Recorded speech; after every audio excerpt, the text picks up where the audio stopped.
Bienvenue dans la première partie de cette vidéo. Qu'est-ce que c'est que la prise en charge? Qui peut te prendre en charge? C'est quoi le garant? Quel est le salaire qu'un garant peut disposer pour prendre un étudiant en charge? Est-ce qu'un couple peut jumeler dans son salaire pour prendre un étudiant en charge? Mais là, cette première partie, on va parler de ce que c'est que le garant. Parce que j'aimerais, chers amis, comme j'ai dit, je vais segmenter la vidéo. Il faut que si quelqu'un qui est en train de faire la procédure tombe sur vous, pour vous poser la question concernant la prise en charge, la façon dont vous répondez à cette personne, elle se demande si vous travaillez à l'ambassade.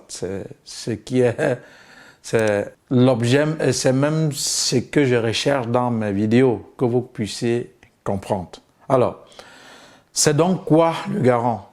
Vous savez, lorsque vous faites la procédure pour les études en Belgique, vous voyez, il y a ce qu'on appelle la prise en charge. Donc, si tu comprends quelqu'un parler de prise en charge ou du garant, c'est la même chose. Celui qui te prend en charge est appelé le garant. Donc, le garant est celui qui te prend en charge. Il y a de cela quelques années, quelques dizaines d'années, il n'existait pas le garant, mais on déposait plutôt ce qu'on appelle la caution bancaire, ce qu'on appelait l'attestation de virement irrévocable, AVI. C'était cette caution que les étudiants déposaient dans un compte pour pouvoir poursuivre les études en Belgique. Mais au fil des temps, on s'est rendu compte qu'il y avait certains étudiants ayant bien déposé cette caution bancaire appelée AVI, attestation de virement irrévocable. Après quelques mois, ces étudiants n'avaient plus rien. Donc, on s'est donc rendu compte que, et c'était le cas pour la plupart, certains partaient voir des personnes qui ont des banques. Il a déposé cette question. Une fois arrivé, il restituait cet argent-là. Et ce qui faisait que l'étudiant passait plus le temps à jobber qu'à étudier. Or, il avait plutôt un visa étudiant. Ayant donc constaté cela, l'Office des étrangers a banni cela au profit du garant. Donc, on a annulé l'attestation de virement irrévocable au profit donc du garant.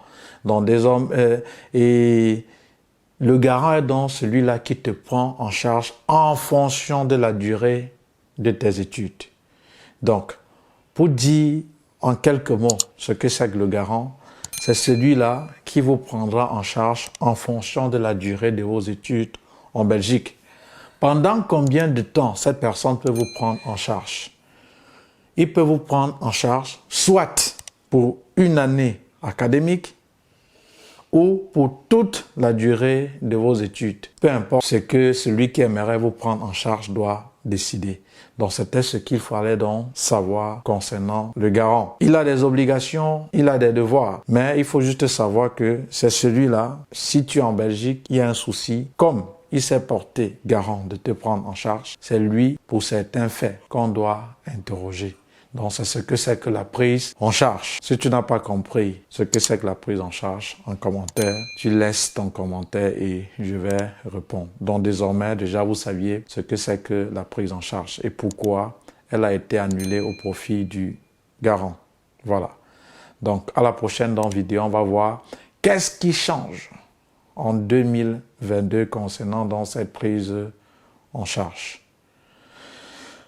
Merci et à tout de suite.